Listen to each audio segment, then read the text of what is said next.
क्या वाकई में मोदी जी इतने कमजोर हैं या हिंदू लड़कियां खोखले दिमाग की होती हैं? इस्लाम में कन्वर्ट करना कि इस देश में शरीयत कानून लागू करना है। पूरी की पूरी कम्युनिटी ऐसी है जिस पर ट्रस्ट, अन्य राज्यों की सरकारें बिल्कुल खराब हैं कि अभी केरला पर विश्वास नहीं किया जा सकता।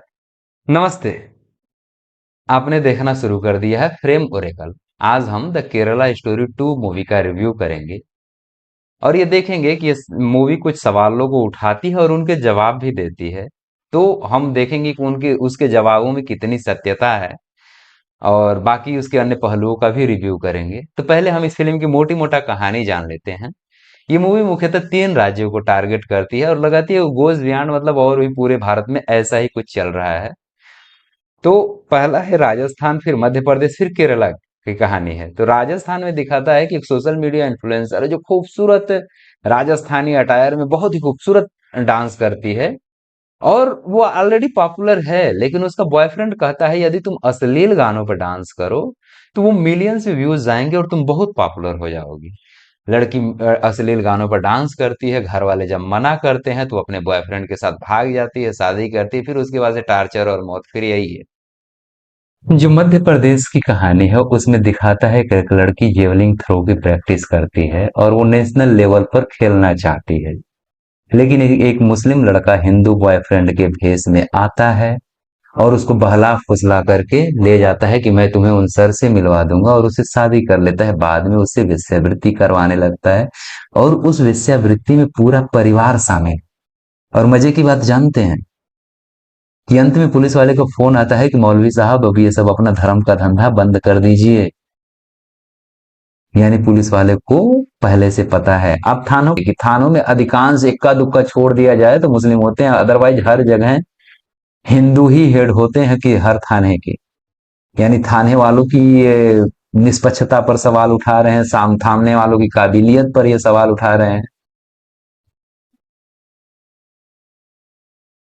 ये मूवी ये भी दिखाने का प्रयास करती है कि एक कानून जो है मुसलमानों को सपोर्ट करता है, किसी और की सुनवाई नहीं होती है। केरल की जब ये बात दिखाते हैं तो उसमें ये दिखा रहे हैं कि एक लिबरल बाप है जो उसकी बेटी यूपीएससी की तैयारी करती है, लेकिन उसका बाप अब भेजता है कि बेटी जा तू अपने बॉयफ्रेंड के साथ लिव इन रिलेशनशिप में रहना और यूपीएससी की तैयारी करना। और वहां पर वो जाने के बाद से उस लड़की को जबरदस्ती बीफ खिलाने लगता है। अब जरा सोचिए, जहां 80% पॉपुलेशन बीफ खाती है, हिंदू हो, मुस्लिम हो, ईसाई हो, उनको बीफ से कोई लेना देना नहीं, वहां पर बीफ पराठा बहुत ही पसंद किया जाता है। इसके विरोध में हजारों वीडियो लोगों ने पोस्ट कर दिए होंगे, इंस्टाग्राम, यूट्यूब वगैरह से लेकर के हर जगह। सीबीएफसी का साफ नियम है कि आप कभी भी किसी भी जाति, धर्म, समुदाय को सामूहिक रूप से विलन नहीं बनाया जा सकता। धुरंधर फिल्म में कोर्ट के आदेश पर वह डायलॉग हटाया गया जिसमें संजय दत्त कहते हैं कि मगरमच्छ पर एक बार भरोसा कर सकते हैं पर बलोच पर नहीं बड़े साहब। ये डायलॉग हटा दिया गया क्योंकि ये बलोच लोगों का अपमान करता था। यही तर्क केरल स्टोरी 2 पर लागू क्यों नहीं होता है कि किसी एक व्यक्ति के गुनाहों का हम पूरे कम्युनिटी को क्यों टारगेट कर रहे हैं? मान लीजिए कि किसी राज्य में इक्का दुक्का घटनाएं हो रही है तो हम उस पूरे राज्य को टारगेट क्यों करते हैं? आप केरला को तो टारगेट कर रहे हो, लेकिन बाकी जो दो स्टोरियां हैं मध्य प्रदेश और राजस्थान की, तो क्या कभी मध्य प्रदेश फाइल बनाओगे, कभी राजस्थान फाइल बनाओगे? नहीं बनाओगे आप। और दिखाओगे कि कैसे वहां की सरकारें इस तरीके की विलेन वाला काम कर रही हैं। अब इसके एक्टिंग पर बात करते हैं तो लड़कों ने एक्टिंग काफी अच्छी की है। जो भी जैसा भी उनको रोल दिया गया उसको उन्होंने बहुत शिद्दत से निभाया है। और जो फैमिलीज के जो माँ बाप की जो रोल जिन लोगों ने किया है तो उनमें मतलब एवरेज से हैं, बहुत अच्छे रोल में नहीं दिखे हैं। और लड़कियों का जो रोल है वो औसत से भी थोड़ा नीचे ही रहा है, मतलब उतना बेहतरीन नहीं रहा है, जैसे लग रहा है कि जबरदस्ती की एक्टिंग कर रही हैं। और लास्ट में एक कोर्ट को भी सरपास कर जाती है मूवी, बुलडोजर जस्टिस को सही ठहराने लगती है, लोगों की सामूहिक ये पनिशमेंट की बात करने लगती है। बात क्या करती है उसमें दिखा रही है कि घर भर को सजा दे रही होती है। और उसकी जो तकनीकी पहलू है, जो उसमें जो सिनेमेटोग्राफी वगैरह किया गया है, तो अधिकांश जगह जो है कि आपको ऐसे लगेगा कि जानबूझ के ये दिखाया जा रहा है या किया जा रहा है, कोई भी उसमें नेचुरल फ्लो नहीं है। और जहां तक इसके स्क्रिप्ट की बात है तो स्क्रिप्ट मान लो कि वो पहले से व्हाट्सएप फॉरवर्डेड है तो पहले से सब पता चलता है कि कहाँ आ रही है, वो कहाँ जा रही है। तो इसलिए स्क्रिप्ट भी इसकी बहुत ही छिछली है और ये पहले से ही प्रेडिक्टेबल है। इसमें कुछ भी छुपाने लायक नहीं है, जिसमें आप ना तो आप कोई रीजनिंग भी लगा सकते हैं। इसका एजेंडा बहुत ही क्लियर है। ये अस वर्सेस देम पर बनी मूवी है। ये सीधे सीधे बताती है कि हम अच्छे हैं और वो मुसलमान बुरा है। ये यदि साफ शब्दों में कहें तो ये 2 घंटे का मोनोलॉग है।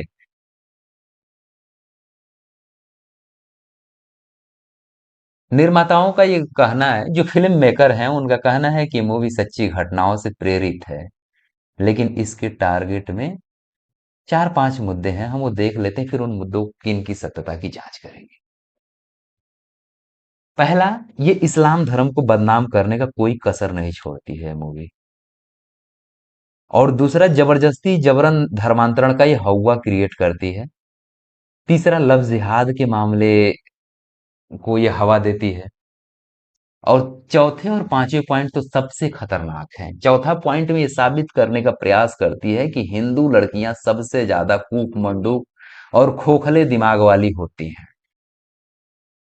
और पांचवा, ये अप्रत्यक्ष रूप से मोदी जी की शासन नीति पर बहुत ही कठोर तरीके से सवाल उठाती है, उनकी कैपेबिलिटी पर सवाल उठाती है। अब हम इसके गाने को देखते हैं। इसके गाने मतलब इतने निराशाजनक हैं कि क्या कहा जाए। इसके गाने लिखे हैं, इसके लिरिक्स लिखे हैं मनोज मुंतशिर ने। इन्होंने एक गाना लिखा है, तेरी मिट्टी में मिल जाओ। पता नहीं इन्होंने ही लिखा है या किसी स्ट्रगलर से 2-4 हजार 5 हजार दे करके उन्होंने उसके गाने लिखे लिए हुए हैं। क्योंकि इनके आज तक के रिकॉर्ड को देख करके लग नहीं रहा है कि कुछ बढ़िया लिख सकते हैं। बता रहा हूँ क्यों। क्योंकि आदि पुरुष में इन्होंने हनुमान जी से जो डायलॉग बनाया था कि तेरे बुआ का बगीचा तेरे बाप का तेल, करेंगे कुछ खेल टाइप का। और उसके बाद से जब इनसे पूछा गया कि ये सब क्या लिखे हो, एक भक्ति मूवी में तुम तो क्या लिख रहे हो, तो ये कह रहे हैं कि हमने अपनी माँ और दादी से इसी भाषा में सुना है। तो लोग कहे ठीक है भाई, जब आपकी माँ और दादी ऐसी ही भाषा में बात कर रही, जब आपका पारिवारिक माहौल ही ऐसा है तो छोड़िए। उसके बाद से इन्होंने एक पुरानी कविता तुम मुझे कॉल करना को इन्होंने चोरी किया और बताया कि मैंने लिखा है। लोग वहीं जूते निकाल के मारना शुरू किया। तो ये कहते हैं कि ये महज कोइंसिडेंस है। ये तो इस तरीके का ये स्तर है इनका लिखने का। और ये अभी जो गाने लिखे हैं कि बाबर और औरंगजेब की औलादो होश में आओ, नहीं तो हम शिवाजी और बाजीराव की तलवारों से कुछ करेंगे, इस टाइप का ये लिख रहे हैं। ये सीधे सीधे एक तरीके से हेट स्पीच है। और मूवी से ज्यादा खतरनाक ये गाना है। क्यों? क्योंकि मूवी तो है, मान लीजिए महीना 10-15 दिन बाद लोग भूल जाते हैं। लेकिन जो गाने हैं वो हर ओकेजन पर बजते रहते हैं और बजते रहते हैं, हर उस नफरत को फैलाने में इस्तेमाल किए जाते हैं। इसीलिए ये गाने मूवी से भी ज्यादा खतरनाक हैं। अब मैं बताता हूँ कि इस मूवी का हिडन एजेंडा क्या। अभी तो आपने देखा कि मूवी 4-5 पॉइंट्स को टारगेट करती है, लेकिन इसका हिडन एजेंडा क्या है। पहला, कि जो इसके मेकर्स हैं वो अच्छी खासी कंट्रोवर्सी क्रिएट करके पैसा कमाना। दूसरा, जैसे मान लीजिए कि यदि ये धीरेन्द्र शास्त्री हो गया या अति नरसिम्हानंद हो गया, जब कुछ हिंदी में बोलते हैं तो वो साउथ तक उनकी बात नहीं जाती है या जाते जाते बहुत ही डाइल्यूट हो जाती है, लोगों को फर्क नहीं पड़ता है। लेकिन जब आप मूवी बनाते हो तो वो मूवी अलग अलग भाषाओं में डब होती है और अलग अलग जगह रिलीज होती है।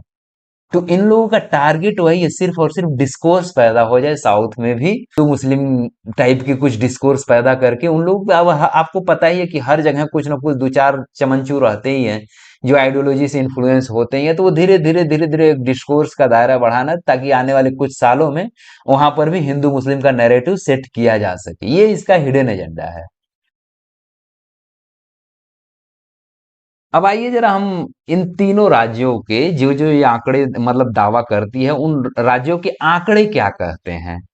उस पर ये लोग चुप रहेंगे, लेकिन आपको एक नया नैरेटिव देंगे कि आप इस पर बहस करो।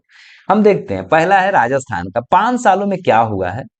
राजस्थान की कुल जनसंख्या 7 करोड़ 26 लाख, उसमें केवल और केवल मुस्लिम आबादी है 47 लाख, जो कि राजस्थान की जनसंख्या का महज 6% है वो।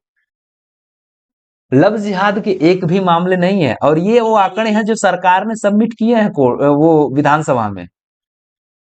अवैध धर्मांतरण के कुल 13 मामले हैं, 5 सालों में 13 हैं। वैसे ही यहाँ पर है मध्य प्रदेश का, देख लीजिए। लगभग 7 करोड़ की जनसंख्या है, 9% वहां पर मुस्लिम आबादी है। कुल मामले 283 और ये 5 साल की है। और उसमें केवल 7 लोगों को सजा हुई है। 197 मामले विचाराधीन। आप जानते हैं यदि विचाराधीन मामला है तो उनमें कितनी सच्चाई होती है।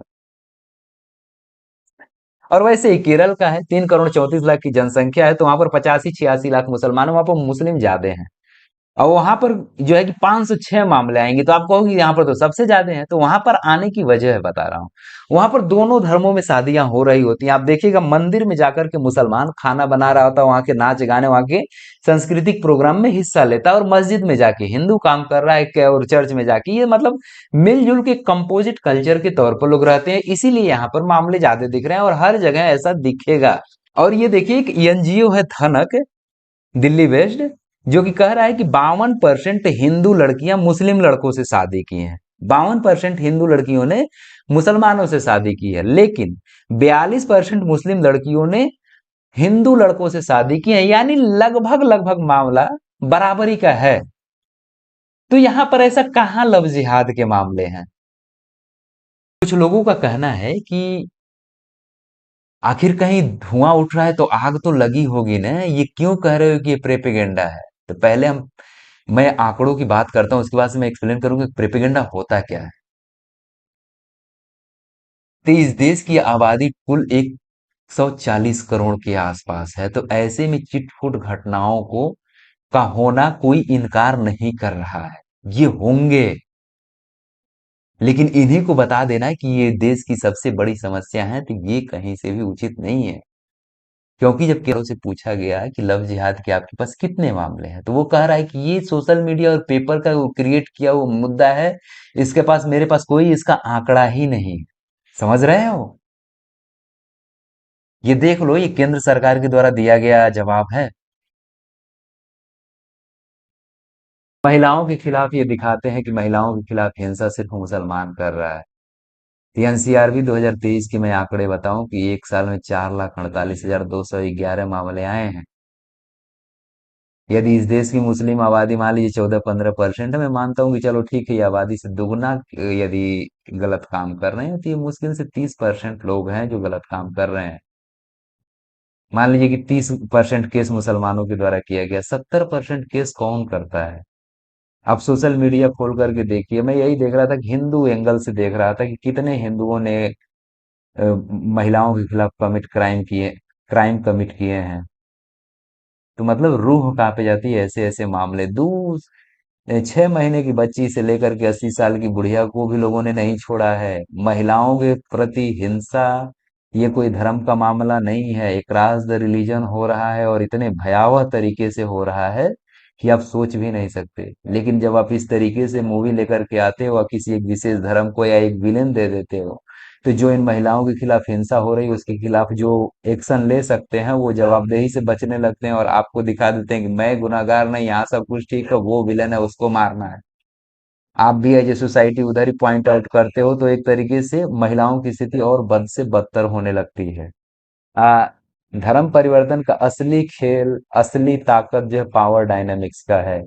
अब कितने ही पावरफुल औरतों को देखिए जिन्होंने अन्य धर्म में जाकर के शादियां की, वो आज भी अपने धर्म को प्रैक्टिस करती हैं। लेकिन दूसरे धर्म की, यदि अभी वही आप गरीब रहेंगे तो शादी करने के पहले आप अपना धर्म परिवर्तित करते हो, तब जाके आप जो है कि धर्म, दूसरे धर्म में जाते हो।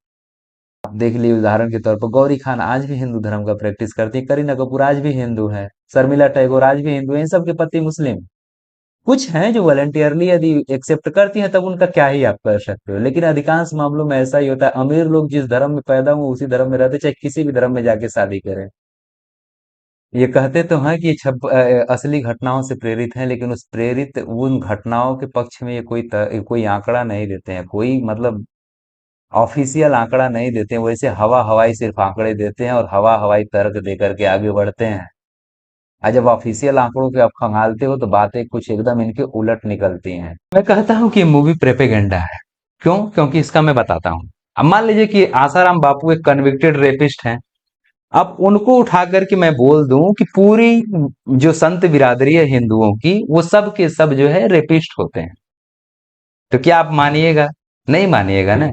लेकिन ये मूवी बताने का प्रयास करती है कि कुछ कुछ जो है मुसलमान जो गलत किए हैं उसके हिसाब से पूरे मुस्लिम कम्युनिटी को टारगेट करती है। और आपको सबसे बड़ी बात मैं बताऊं कि उनमें मुसलमानों के घर को ऐसे ही डार्क शेड में दिखाते हैं, जैसे लगता है कि वहां का हर एक मुसलमान चाहे छोटा हो या बड़ा, उसके दिमाग में एक षड्यंत्र चल रहा होता है कि कैसे हम हिंदू लड़कियों को टैकल करें। उसके दिमाग में एक ही षड्यंत्र चल रहा है। और वहीं हिंदुओं की फैमिली को दिखाते हैं, वाह कितना खुशहाल फैमिली, ये लोग कितने लिबरल हैं, कितने क्या है, लेकिन इसके बावजूद वो सब मान नहीं रहे। समझ रहे हैं?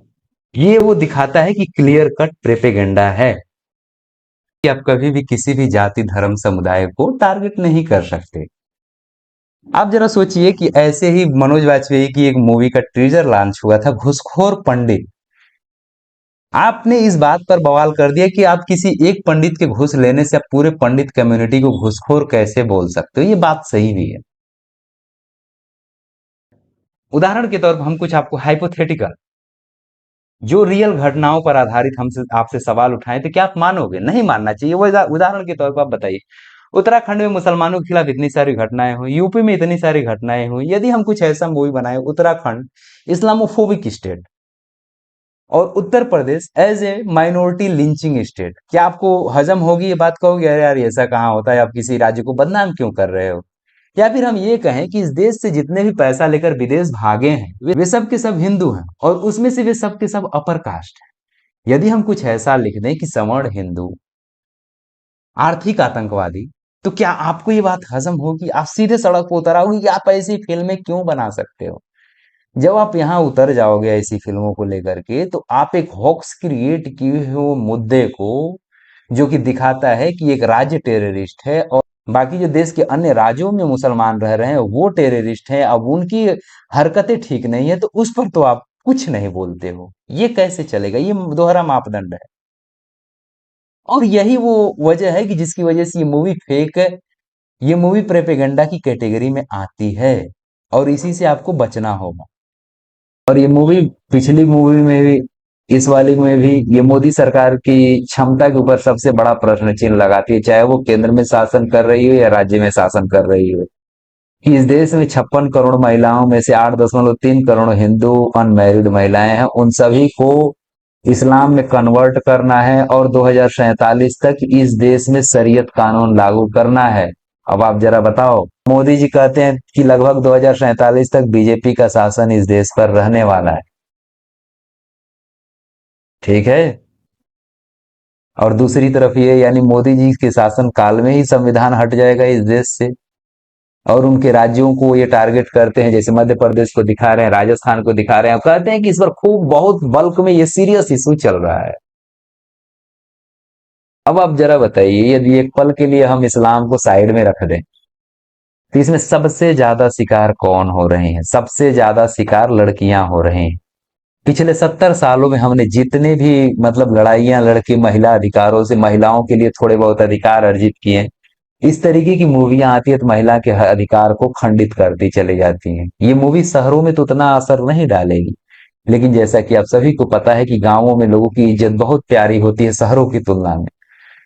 तो लोग ये कहेंगे कि बेटी चाहे तू जितनी इंटेलिजेंट हो, जितनी भी पढ़ाकू हो, जो है जैसी भी हो, लेकिन मैं तुझे बाहर नहीं भेजूंगा। क्यों? क्योंकि तुम्हारे पास दिमाग नहीं है, तुम आसानी से मैनिपुलेट हो जाती हो लड़कों के मामले में, खासकर मुसलमानों से। तो ऐसे में तो मेरी इज्जत चली जाएगी, इज्जत से बढ़ के तुम्हारा सक्सेस होना नहीं है।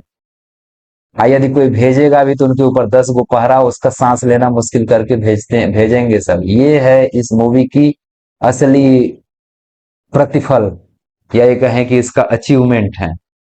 तो इसीलिए इस मूवी को हर किसी को मतलब इस मूवी की आलोचना करनी चाहिए। इसीलिए जो भी थोड़ा हेल्दी माइंड के हैं वो लोग इस मूवी को नहीं पसंद करेंगे। क्या एक हिंदू के रूप में मेरा सवाल जायज नहीं है कि हमें कब तक डरना चाहिए? क्या जब तक बीजेपी इस देश में शासन करेगी तब तक, या जब जब ये फिल्में सिनेमा घरों में रिलीज होंगी और जब तक हम इनके टिकट न खरीद लें तब तक हमें डरना चाहिए? और सबसे बड़ी बात है कि ये ऐसी फिल्में हर 3 महीने 4 महीने पर आ ही जाती हैं एक नया डर लेकर के। और ये फिल्में कभी स्मार्ट एडिटिंग के साथ आती हैं, तो कभी जो है कि रद्दी उदयपुर फाइल जैसी रद्दी एडिटिंग, रद्दी एक्टिंग और रद्दी सब कुछ के तरीके से आती है। और इनको ध्यान से अब देखिएगा तो ये सारी मूवियां लगभग लगभग एक ही स्क्रिप्ट के साथ आती हैं, बस अलग अलग तड़का लगाया गया रहता है। कभी इतिहास का तड़का, तो कभी आतंकवाद का, कभी लव जिहाद, कभी जबरन धर्मांतरण का, तो कभी कुछ तो कभी कुछ। मूवियों का एक ही उद्देश्य होता है कि सामने वाले के अंदर डर पैदा करो, डर बेचा जाएगा। बाकी मेरा रिव्यू आपको कैसा लगा जरूर बताइएगा यार। मैं एक बात क्लियर कर दूं आपको कि मैं थोड़ा वीडियो बनाने के क्रम में नया हूं। हो सकता है मेरी वीडियो में कही गई बातें थोड़ी ऊपर नीचे हैं, तो थोड़ा आप एडजस्ट करिए, और आपके सपोर्ट की मुझे बहुत जरूरत है। मेरा चैनल आप लोग सब्सक्राइब कीजिए, वीडियो को लाइक कीजिए। यदि आपको अच्छा बुरा जैसा भी लग रहा हो, आप लोग कमेंट करके प्लीज बताइए कि मैं कहाँ गलती कर रहा हूँ और कैसे इसको सुधार सकता हूँ। क्योंकि मैं फैक्ट के तौर पे आपको कभी निराश नहीं करने वाला हूँ। वहाँ वीडियो की क्वालिटी में हो सकता है कुछ ऊंच नीच हो जाए तो हो जाए। मिलते हैं आपसे अगली वीडियो में, तब तक के लिए बहुत बहुत धन्यवाद।